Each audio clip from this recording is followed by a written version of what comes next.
Good morning, everybody, and welcome to my first SIP tutorial. What I wanted to do is I've looked out, on the internet and looked on YouTube, and I haven't found, a real good, easy to understand source for decoding SIP traces, or trying to understand the protocol in general. So with that being said, what I've done here is I've made an outbound call to a phone number, and then I disconnected that call just almost immediately after it answered.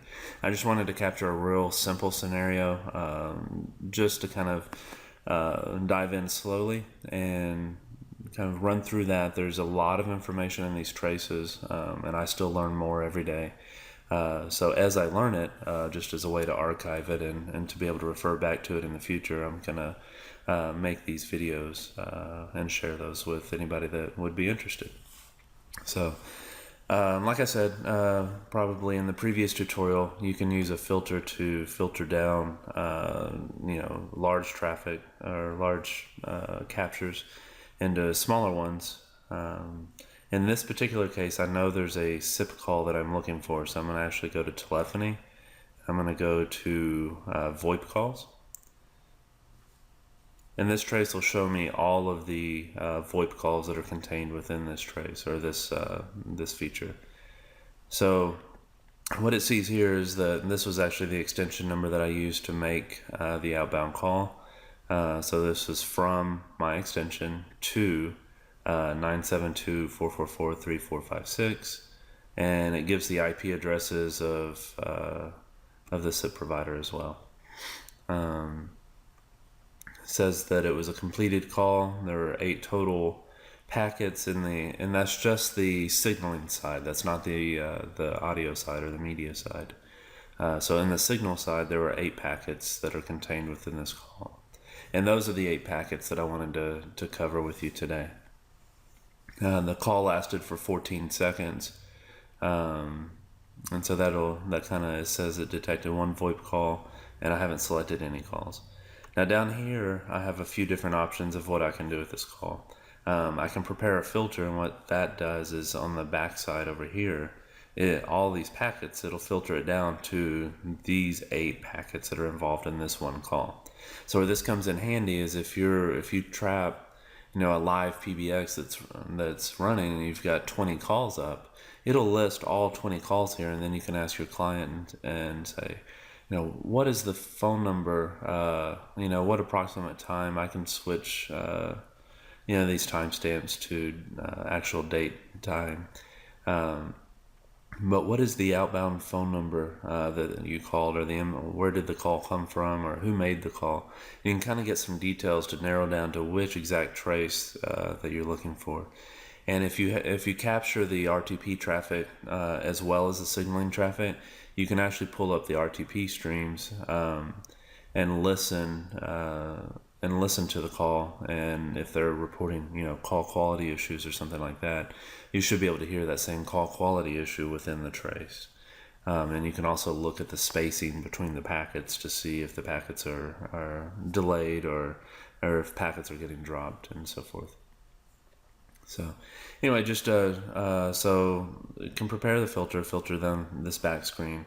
We have a flow which will actually bring up the SIP stack, so you can watch the signaling go back and forth. So this is basically it's laying out this IP address here is the processor or the IP address of my processor, which handles all the signaling for SIP. And this IP address here is my media gateway, which handles all the audio for SIP. And then this is the actual SIP server. So as you can see here, you'll see it'll point and show you the actual port numbers if I'll zoom in on that. But it'll show you the actual port numbers that you're communicating on, and you can see the communication going back and forth. So you actually get to see more of a picture view of what's happening, as opposed to having to go through the packets one at a time and trying to imagine or write down, okay, this packet went this way, this packet went this way. They went ahead and built all that into Wireshark for you. And they give you some comments over here as to what these packets are indicating. So I'm going to go ahead and close that out for the minute. I'll show you this prepare filter. So if you notice right up here in this area, this field turned green and it's got some frames in there. So what it does is it just identifies by this number here the exact 8 packets that are in that. So let me, I'll minimize this window, and it'll say frame number 211. So that's that frame, which is my invite message, or frame number 212. So basically it's just going through, and it's a big long list of frames that capture that specific call. So very specific. So if I hit apply, then you'll see it filters out all the other information, and now we're down to just the SIP call itself. Okay, I'm going to switch computers for a minute because I actually put this in more of a friendly format to kind of go over. So just going to switch to there, and don't need Wireshark open here. So basically, these are the notes that I've taken on this particular call. Now, what I'm not going to do in this tutorial is I'm not going to open these packets and show you what the invite packet looks like. That could be a whole video in itself because there's a lot of information contained in these packets. What I wanted to show you was the flow of the outbound of an outbound SIP call. Now this doesn't show the registration piece, which means what this is taken into account is that I already have the SIP truck up, it's already registered, and I can make and receive phone calls on it. And with that being said, then what we're going to look at is just, what does an outbound call look like in the SIP protocol? So what we'll notice here is within, we see the same, this is the same screenshot that I showed you on the previous computer. But you'll see this invite message going out, and you'll see SDP. Those letters are very important because what that's telling you is that within this packet, it also contains the information on the media stream. So if you see invite without SDP, it doesn't contain any information within the media stream. And you'll see here that my PBX at 2:30 is offering, in the invite message, it says, hey, I'm sending you a call, and along with that call, I'm going to say, I will support the G729, G711A, and the G711U protocol. So these are the 3 protocols that you can use to communicate with me so that we can get an audio channel set up. All right, so that's the first message that'll go out on any inbound call is an invite message. So we're saying we're inviting the server to take that call. And so immediately you'll see a message coming back that says trying. And what this trying message is not necessarily saying that, hey, I found who you're looking for and I'm going to start ringing the call. It's saying that I acknowledge your invite message and I'm going to do my best to find this party at this point. So don't get misled by the trying message because you could see another trying message and another trying message following that. Because it's attempting to locate who you're trying to ring. Now, almost, we'll call it a second later, we get the 180 ringing. Now, this is the confirmation that it found the user that you're trying to call. So in this case, the person that I'm trying to call is the number 972-444-3456. So it says, hey, I've found how to route this call, and we're going to initiate the ringing of that cycle. So it's just a session update, to let you know, hey, we're ringing that call. We'll keep you updated. The next thing that you're going to see is a 183 session progress. Now in this message, you'll see, remember up here, we offered 3 different codecs. Well, now the SIP provider is coming back and saying, hey, of these 3 codecs, I would prefer to use G729 first. Now, this is usually in PBXs that I've seen and SIP devices that I've seen, is you can go in and set a primary, a secondary, and a third codec choice. So if I set my primary to G711 and I set my secondary to G729, then when a request like this comes back, then my PBX knows, hey, based on this, the way this call came in, the user wants to use the G729 codec. So this might be my second choice. My first choice may have been G722 or something like that, and the provider would have said, hey, I don't support G722, but I do support G729, so I'm going to give you that one back. So it's a negotiation, going back and forth. And you'll see it's a series of acknowledgments, going back and forth as well. So, we sent the invite message, and these are all acknowledgments saying, hey, we got your invite message, and this is what we're doing to try to route that call. And then, so the next step that you're going to see is, we sent over the 200 OK. We're sending over the media information saying set the call up on G729. And then also within this packet, you'll see there's more specific information, which it actually gives this IP address out, which is my audio port. Now, it's important to point out where I took this trace, but you're seeing private addresses here. The carrier would actually see my public address instead of in this packet here. The reason you're seeing the private addresses is because I took this trace behind my firewall. So we're on the private side. If I looked at this on the front side of my firewall, you wouldn't see these addresses. You would see my public addresses from my site. Now, okay, so we got the acknowledgement back that, hey, I see your media setup information. I acknowledge that. I'll set it up. The next piece that you're going to see now is this is the audio stream going back and forth. And again, these port numbers become very important because that call now exists between these port numbers. So on my side, on the PBX side, I'm using port 40,036. The SIP provider is using port 26,324. Now these are UDP ports or RTP ports for real-time protocol.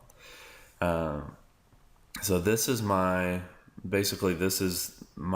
audio conversation going back and forth, G729 codec, and I know the port numbers. So if I wanted to go back into the Wireshark trace, I could filter on these ports and look at it as RTP. I could even go back and play the callback because I captured the audio. Now let me say this while we're looking at this piece of information. When you set up your Wireshark trace, if you didn't include the media stream, so if you didn't plug your media gateway into whatever's capturing your trace, if you didn't set up port mirroring to capture your media card as well as your signaling side, for whatever reason, if you didn't incorporate the media into the trace, you won't see these packets. That doesn't mean that the audio is not there. It just means that they weren't captured in the trace. So you'll see all the SIP signaling, the signal side, but you won't see that the audio side that got set up. Okay. So as I mentioned, what I did was I made an outbound call. So this is me making an outbound call. They acknowledged. We negotiated the codec. They acknowledged, we acknowledged the codec negotiation. We decided, hey, G729, these ports, and we also gave them the IP information of our media gateway within this packet here, or the 183. I'm sorry, in the acknowledgement packet and in this invite SDP, we'll have all of our media gateway information, which I'll go into in another tutorial. So these RTP packets now are going back and forth. We have audio, and so the call goes on and for a couple of seconds, and then after that I hang up on my side. So from the PBX side, which is the .230, I terminate the call. And so what happens then is the bye message goes to the carrier, and that indicates if the carrier never receives this bye message, then unless they have a series of timers going in the background to constantly check the connection, the call would never terminate. So that I know that they received the message and I don't have to resend it, they send a 200 OK back to say, okay, I acknowledge the bye message, I'm tearing the call down. And that's it.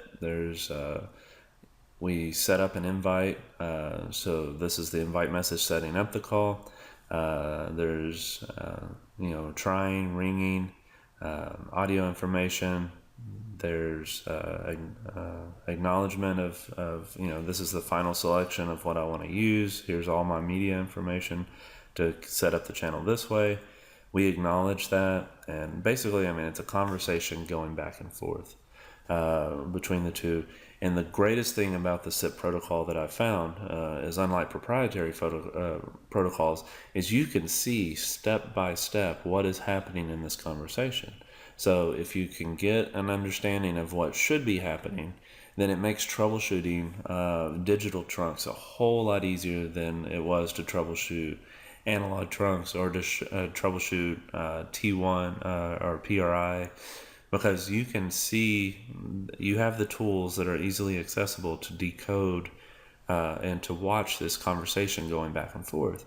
And so you can set up and you can have an intelligent conversation with the carrier and say, hey, this is what I see on my side. What's happening on your side? And troubleshooting, trunk issues just became a whole lot easier. The challenge that I found is finding a lot of good, easy to digest information on the internet of, how to break down these SIP traces. So as I learn and as I figure stuff out, like I said, I wanted to post these videos. I'm open to all kinds of feedback, because I'm always learning. If there's something that I've covered in this trace that's not accurate, then please let me know, so I can learn from that as well. But my understanding of this trace is what I just relayed to you. So thanks for your time.